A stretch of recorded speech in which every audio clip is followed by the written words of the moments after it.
Hello बच्चों, राम राम। कैसे हो सभी? आशा करता हूँ कि आप सभी बहुत अच्छे होंगे और अपनी लाइफ में बहुत बढ़िया कर रहे होंगे। ठीक है, लास्ट क्लास तक हमने आपको पॉलिनेशन और पॉलिनेटिंग एजेंट्स के बारे में कंप्लीट जानकारी दे दी थी।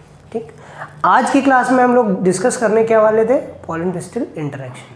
ठीक है, हमने बता दिया था कि कैसे पॉलिनेशन में किस तरह के पॉलिनेटिंग एजेंट्स की ज़रूरत पड़ती है। लास्ट क्लास में बताया था बायोटिक पॉलिनेटिंग एजेंट्स के बारे में, और उससे पहले बताया था एबायोटिक पॉलिनेटिंग एजेंट्स के बारे में। आज हम लोग डिस्कस करने जा रहे हैं पॉलिन पिस्टिल इंटरेक्शन के बारे में। अच्छा, ये इंटरेक्शन का मतलब क्या हुआ? ठीक है, जैसे हम आपसे इंटरेक्ट कर पा रहे हैं इस प्लेटफॉर्म यूट्यूब के थ्रू। ठीक है, तो इंटरेक्शन का मतलब हुआ किन्हीं दो लोगों के मध्य कोई भी थॉट प्रोसेस या थॉट्स का आदान प्रदान होना, उसको क्या कहते हैं? इंटरेक्शन कहते हैं। ठीक है, केवल अब थॉट प्रोसेस का आदान प्रदान होना इंपॉर्टेंट नहीं है। पोलन पिस्टिल में क्या होगा? पोलन पिस्टिल में भैया पोलन ग्रेन, पोलन ट्यूब और गेमीट्स का आदान प्रदान होगा। ठीक, अब ऐसा जरूरी तो नहीं है, मतलब ये आज तक हो सकता है आप लोगों को ना पता रही हो बात, लेकिन आज आपके सारे डाउट्स खत्म हो जाएंगे। यहाँ पर देखते हैं, ये हमारी थी प्यारी सी स्टिग्मा। क्या थी? स्टिग्मा। और नीचे बैठे थे हमारे ओवरी साहब। ओवरी में लगा था प्यारा सा ओव्यूल। क्या लगा था? ओव्यूल।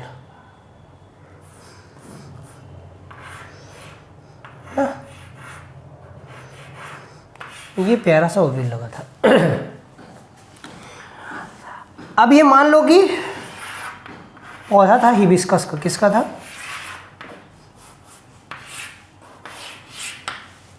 हिबिस्कस का पौधा था, और आ करके इस पे बैठ गया सनफ्लावर का पोलन ग्रेन। सनफ्लावर का ये पोलन ग्रेन है, सनफ्लावर का पोलन। ठीक, और ये जो स्टिग्मा है ये हिबिस्कस की है। मतलब क्या कहते हैं कि इंसेक्ट को ये थोड़े नहीं पता है कि हम इस फ्लावर से लेकर के उड़े तो हमको इसी फ्लावर पे जाके दूसरे पे बैठना है। नहीं, वो तो किसी भी फ्लावर पे जाके बैठ जाएगा और पोलन गिर जाएगा ना। तो भैया स्टिग्मा पे हिबिस्कस की स्टिग्मा पे सनफ्लावर का पोलन ग्रेन गिर गया, तो क्या भैया यहाँ पर पोलन ट्यूब फॉर्मेशन या पोलन जर्मिनेशन होगा? अगर हो जाएगा तो खुद से सोच के देखना, क्या सनफ्लावर और हिबिस्कस के जब पोलन जर्मिनेशन हो जाएगा और फर्टिलाइजेशन हो जाएगा तो क्या नया फूल नहीं आ जाएगा? कुछ नया नहीं बन जाएगा? फर्टिलाइजेशन ही नहीं होगा, क्योंकि क्रोमोसोम नंबर ऊपर नीचे हो जाएंगे, है कि नहीं?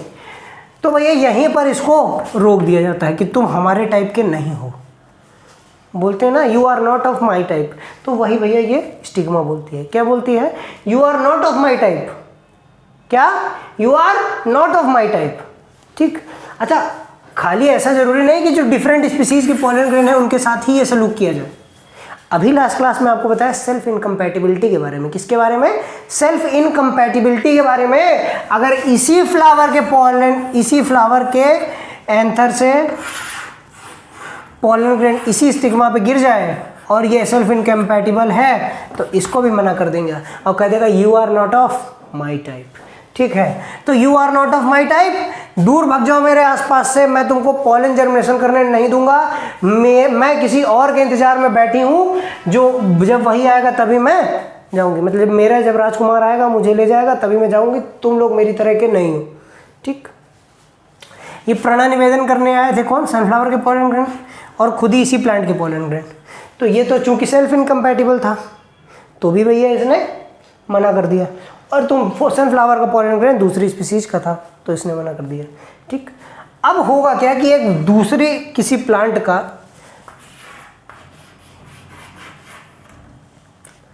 हिबिस्कस का ही पोलन ग्रेन उड़ करके आया और लैंड किया कहाँ पे? स्टिग्मा पे। क्योंकि हमारे इंसेक्ट्स का तो काम है कि एक फूल से उठे और दूसरे फूल पे जाके बैठ गए। तो भैया यहाँ पे क्या हुआ? ठीक, गाना भी बना है कौन सा? भंवरे ने खिलाया फूल, फूल को ले गया राजकुमार। वही वाली बात है ना। तो भैया यहाँ पर ये उठ करके दूसरे किसी हिबिस्कस के फ्लावर का पोलन ग्रेन बैठा। तो इसने कहा wow come on you are of my type, तुम मेरी ही तरह के हो, तो आ जाओ भैया। अब यहाँ पर क्या होगा, अब इस स्टिग्मा को पता कैसे चलेगा कि ये मेरे टाइप का है या नहीं है? जब आकर पोलन ग्रेन लैंड करेगा, पोलन ग्रेन जब आकर के लैंड करेगा तो यहाँ हिबिस्कस की स्टिग्मा से और पोलन ग्रेन के बीच में कुछ केमिकल डायलॉग्स का एक्सचेंज होगा। क्या होगा? केमिकल डायलॉग्स का एक्सचेंज होगा।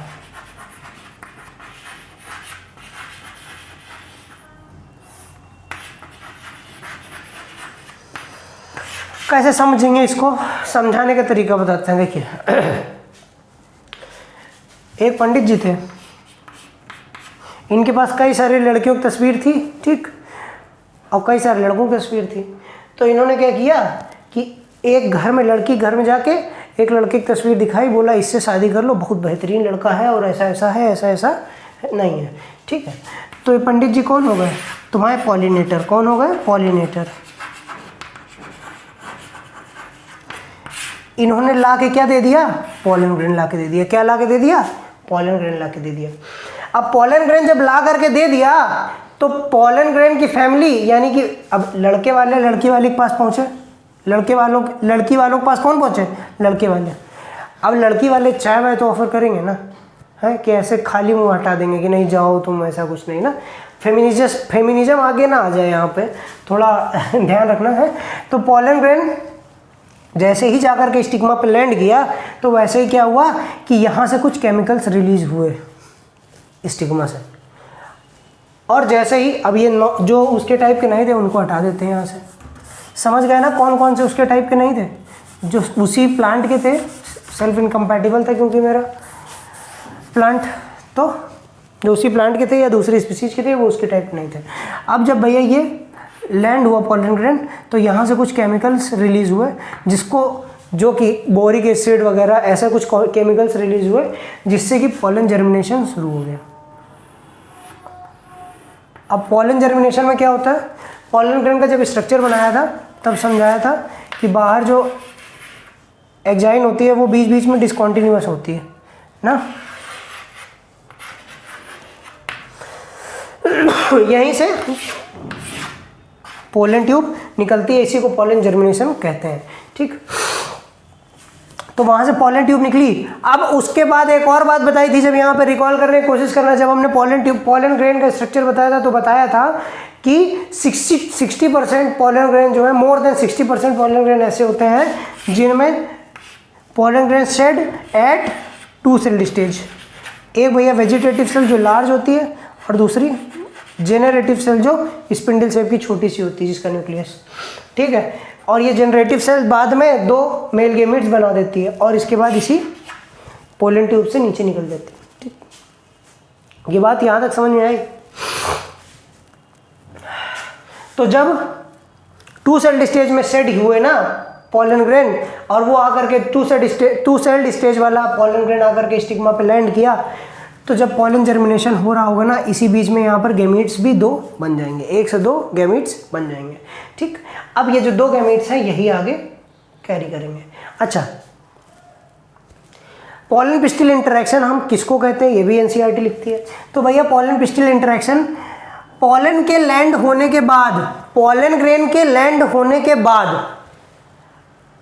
गैमीट्स के ओव्यूल के अंदर पहुंच जाने, एम्ब्रियो सैक के अंदर तक पहुंच जाने की प्रक्रिया के बीच में जो भी कार्यकलाप होते हैं उन सभी को हम मिला के क्या कहते हैं? पोलन पिस्टिल इंटरेक्शन कहते हैं। चलो, यहाँ तक की बातें आपको समझ में आ गई होंगी। अब थोड़ा सा और बेहतर सा चित्र बनाते हैं और समझाने की कोशिश करते हैं, ठीक। 3 सेल्ड स्टेज वाले जो थे उसमें तो भैया 2 मेल गैमीट पहले से ही बना हुआ था, वो शादी के लिए 55 से ही तैयार थे, है ना। तो बनाएंगे एक बढ़िया सा ओव्यूल का चित्र और उसके बाद आपको समझाएंगे कि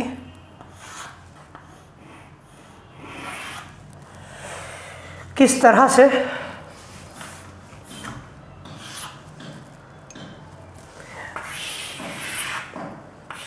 कि भैया चेलेजल एंड था और चेलेजल एंड पे होती हैं 3 एंटीपोडल सेल्स। क्या होती हैं? 3 एंटीपोडल सेल्स। ये सिनर्जिड्स हैं और यहाँ पर है हमारी एग सेल। क्या है? Egg cell. ये हमारी दुल्हन बैठी हुई है, ठीक, और बीच में है पोलर न्यूक्लियाई, और ये सेल जो है बड़ी वाली ये है लार्ज सेंट्रल सेल, ठीक। अब देखिए ये ओव्यूल था जो पहले मैंने यहाँ छोटा करके बना रखा था। अब पोलन ट्यूब यहाँ से आई, पोलन ट्यूब में ये 2 मेल गैमीट चल रहा है। अब पोलन ट्यूब आकर के 3 तरह से इस ओव्यूल के अंदर घुस सकती है। पहला तरीका, जहाँ से रास्ता है वहाँ से घुस गई। यहाँ भैया छेद वेद है, दिखाई पड़ रहा है माइक्रोपाइल का छेद है, तो इसी एंड से घुस गई। तो इस तरह की प्रोसेस को क्या कहते हैं? पोरोगैमी कहते हैं। क्या कहते हैं? पोरोगैमी कहते हैं, ठीक। पोलन ट्यूब यहाँ से आ रही थी और यहाँ से घुसने के बजाय कहीं बीच से यहीं से तोड़ करके घुस गई। तो इसको क्या बोलते हैं? इस तरह की प्रोसेस को बोलते हैं मीजोगैमी। क्या बोलते हैं? मीजोगैमी बोलते हैं। इसके बाद और एक बेहतरीन तरीका निकाला, ना ये किया ना ये किया, कि सीधा सा रास्ता भैया हमने ऐसे ही आकर के यहाँ से ही घुस गए। तो इसको क्या बोलते हैं? चैलेजोगैमी बोलते हैं। जब चैलेजा से ही घुस जाए तो चैलेजोगैमी। जब चैलेजा में ही हमारे ओव्यूल को तोड़ करके, उसके इंटीग्यूमेंट्स को तोड़ करके अंदर की तरफ एम्ब्रियो सैक की तरफ पोलर मेल गैमेट्स घुस जाएं तो उसको हम क्या बोलते हैं? चैलेजोगैमी बोलते हैं।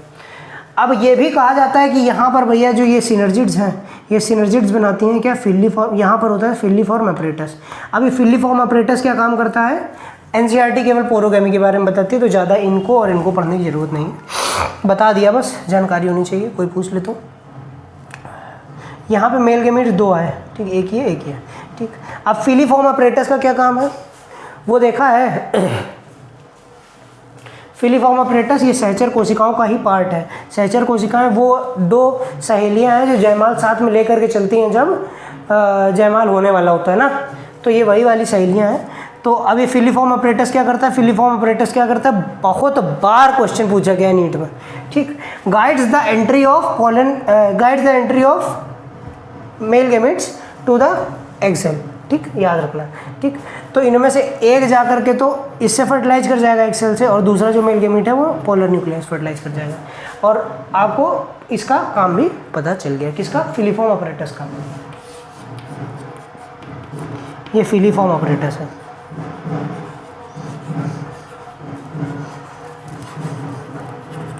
इसका काम आपको पता चल गया होगा, ठीक।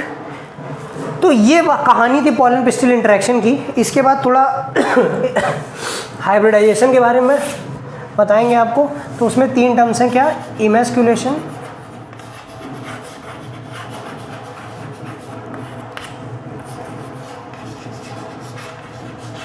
बैगिंग,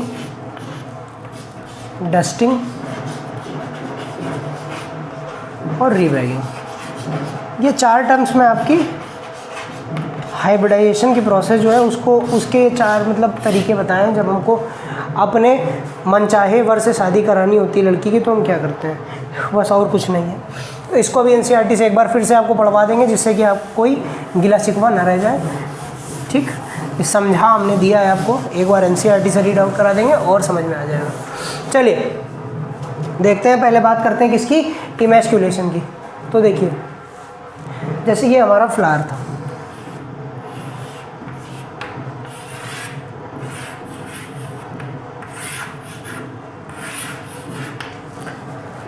अब हम चाहते हैं कि हमारा ये जो फलाना पोलन ग्रेन है, जिसको मैंने -196 डिग्री सेंटीग्रेड पे लिक्विड नाइट्रोजन में स्टोर करके रखा है, क्रायो प्रिजर्वेशन किया है इसका, इससे ही मैं फर्टिलाइजेशन कराऊं, इससे ही मैं पॉलिनेशन कराऊं, तो क्या होगा? मुझे प्रोडक्टिविटी अच्छी मिलेगी, है ना। तो